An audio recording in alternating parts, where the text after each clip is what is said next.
Good evening, good evening. Good evening, good evening, distinguished delegates. Good evening, fellow Republicans. Good evening, my fellow Americans.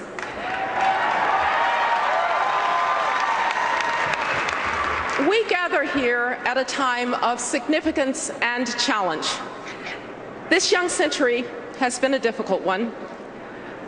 I can remember as if it were yesterday when my young assistant came into my office at the White House to say that a plane had hit the World Trade Center, and then a second plane, and then a third plane, the Pentagon. And later we would learn that a plane had crashed into a field in Pennsylvania, driven into the ground by brave souls who died so that others might live.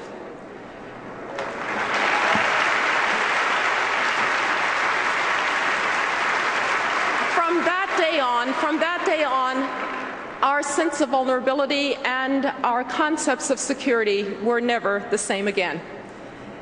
Then in 2008, the global financial and economic crisis would stun us.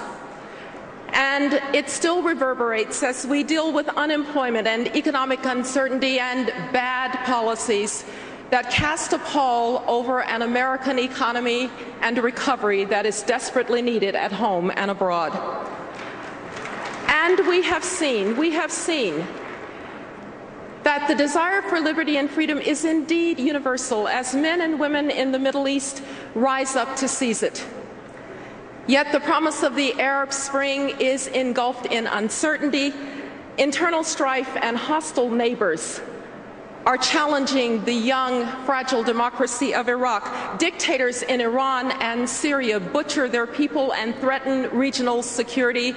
Russia and China prevent a response, and everyone asks, where does America stand?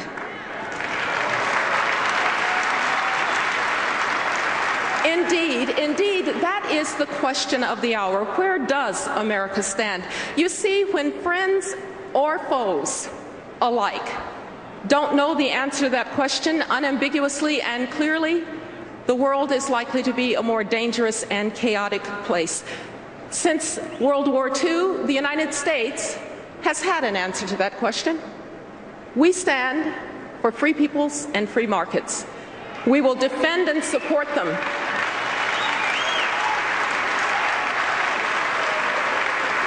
We will sustain a balance of power that favors freedom. Now, to be sure, the burdens of leadership have been heavy. I know, as you do, the sacrifice of Americans, especially the sacrifice of many of our bravest in the ultimate sacrifice.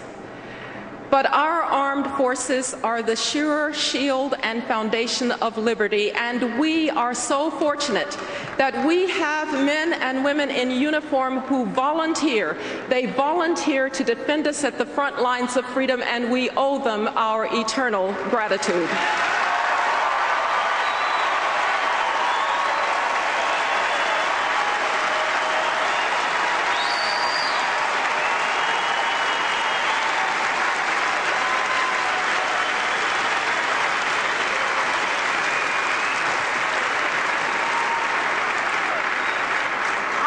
Too, that it has not always been easy, though it has been rewarding, to speak for those who would otherwise not have a voice.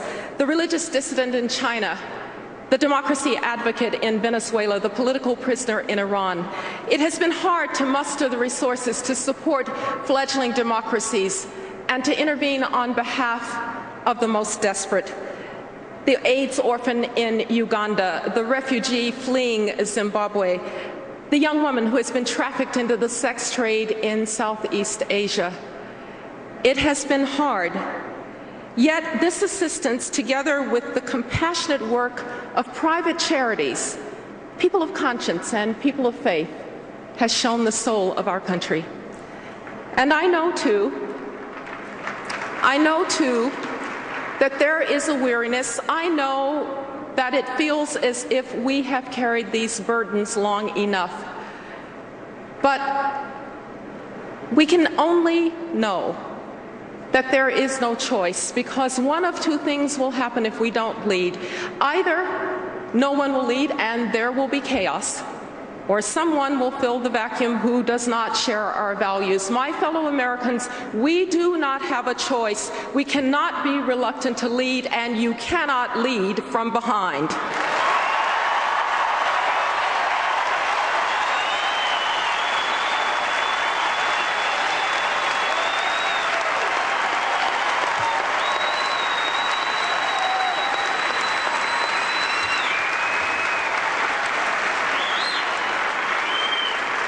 Mitt Romney and Paul Ryan understand this reality. Our well-being at home and our leadership abroad are inextricably linked. They know what to do. They know that our friends and allies must again be able to trust us. From Israel to Colombia, from Poland to the Philippines, our allies and friends have to know that we will be reliable and consistent and determined. And our foes can have no reason to doubt our resolve, because peace really does come through strength.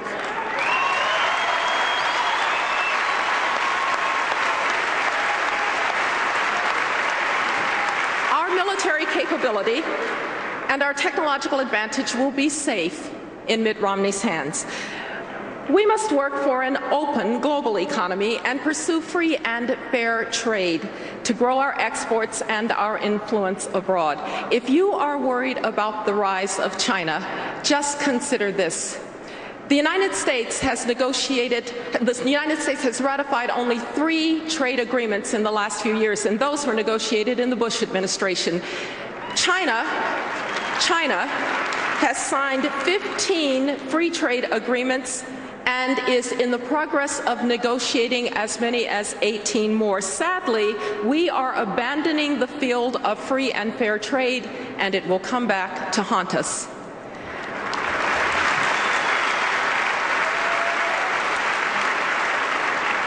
We must not allow the chance to attain energy independence to slip from our grasp. We are blessed with the gift of oil and gas resources here in North America, and we must develop them. We can develop them sensitively, we can develop them securing our environment, but we must develop them.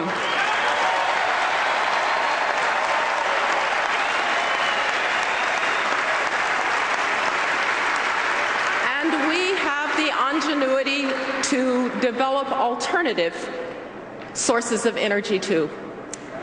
But most importantly, Mitt Romney and Paul Ryan will rebuild the foundation of our strength, the American economy, stimulating private sector growth and stimulating small business entrepreneurship.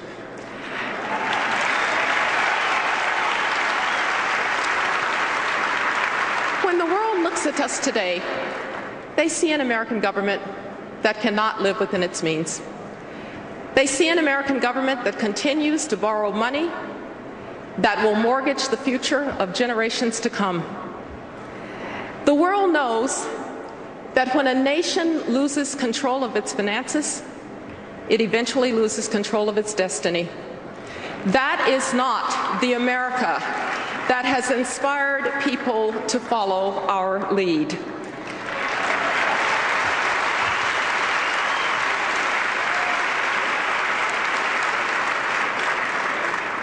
After all, when the world looks to America, they look to us because we are the most successful economic and political experiment in human history.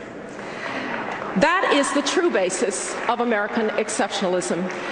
You see, the essence of America, what really unites us, is not nationality or ethnicity or religion.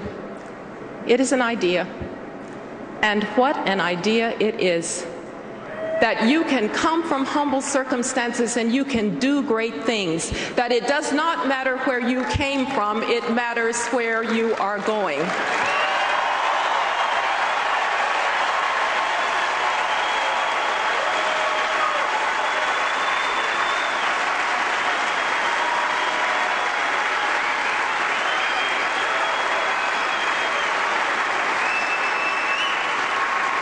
My fellow Americans, our Ours has never been a narrative of grievance and entitlement. We have never believed that I am doing poorly because you are doing well. We have never been jealous of one another and never envious of each other's successes.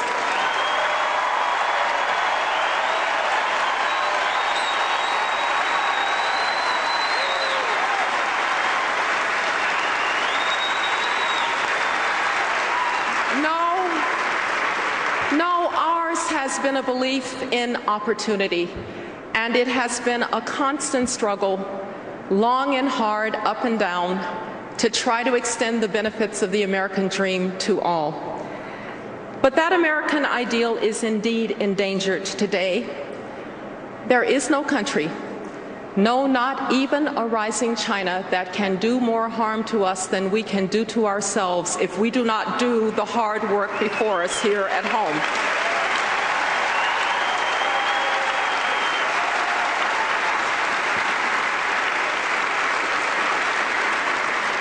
More than at any other time in history, greatness is built on mobilizing human potential and ambition. We have always done that better than any country in the world. People have come here from all over because they have believed our creed of opportunity and limitless horizons. They have come here from the world's most impoverished nations just to make a decent wage. And they have come here from advanced societies as engineers and scientists to fuel the knowledge-based revolution in the Silicon Valley of California, in the Research Triangle of North Carolina, along Route 128 in Massachusetts, in Austin, Texas, and across this great land.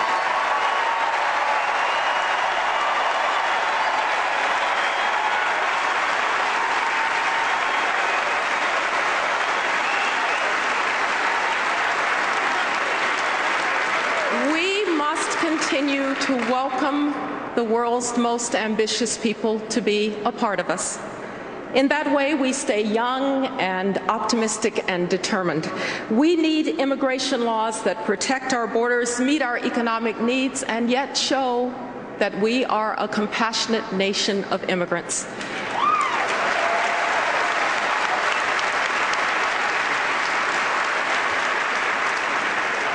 Been successful too because Americans have known that one's status at birth is not a permanent condition. Americans have believed that you might not be able to control your circumstances, but you can control your response to your circumstances.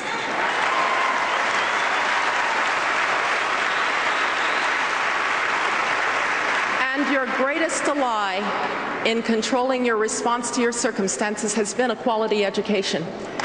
But today, when I can look at your zip code and I can tell whether you're going to get a good education, can I honestly say it doesn't matter where you came from, it matters where you're going? The crisis in K-12 education is a threat to the very fabric of who we are.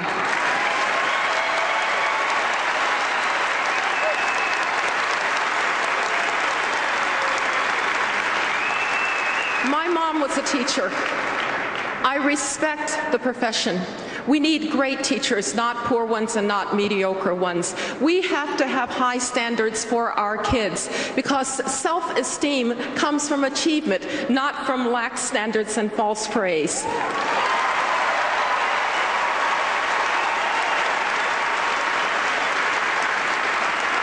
And we need to give parents greater choice, particularly poor parents whose kids, very often minorities, are trapped in failing neighborhood schools. This is the civil rights issue of our day.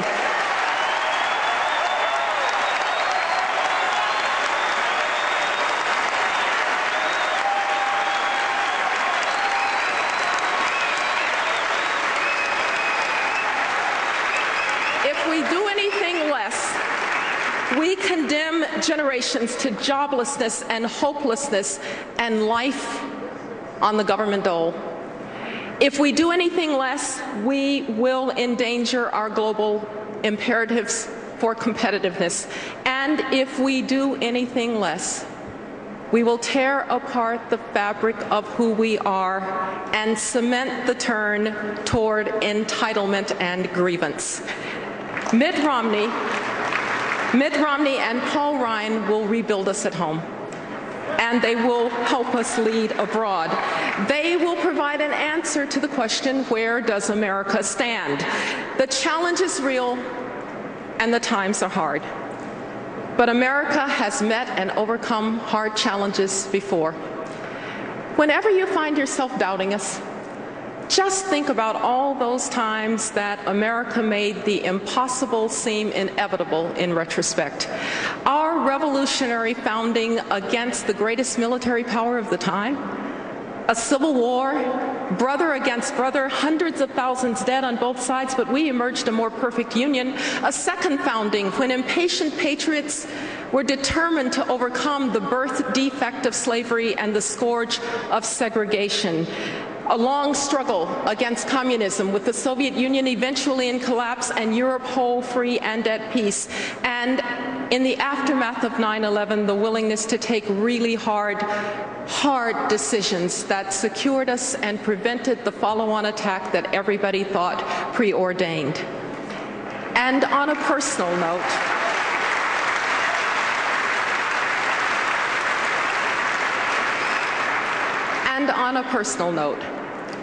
a little girl grows up in Jim Crow Birmingham, the segregated city of the South, where her parents can't take her to a movie theater or to a restaurant.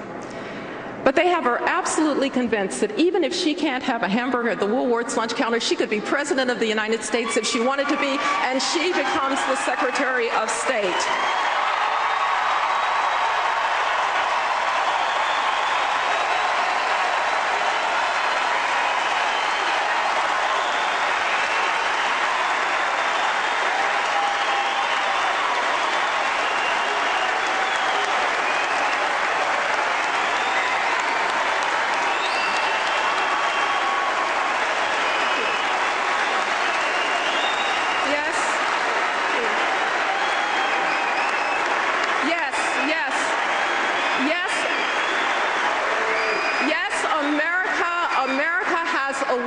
Of making the impossible seem inevitable in retrospect, but we know it was never inevitable. It took leadership, and it took courage, and it took belief in our values. Mitt Romney and Paul Ryan have the integrity and the experience and the vision to lead us. They know who we are. They know who we want to be. They know who we are in the world and what we offer. That is why this is a moment and an election of consequence, because it just has to be that the freest and most compassionate country on the face of the earth will continue to be the most powerful and a beacon for prosperity and liberty across the world. God bless you, and God bless this extraordinary country, this exceptional country, the United States of America.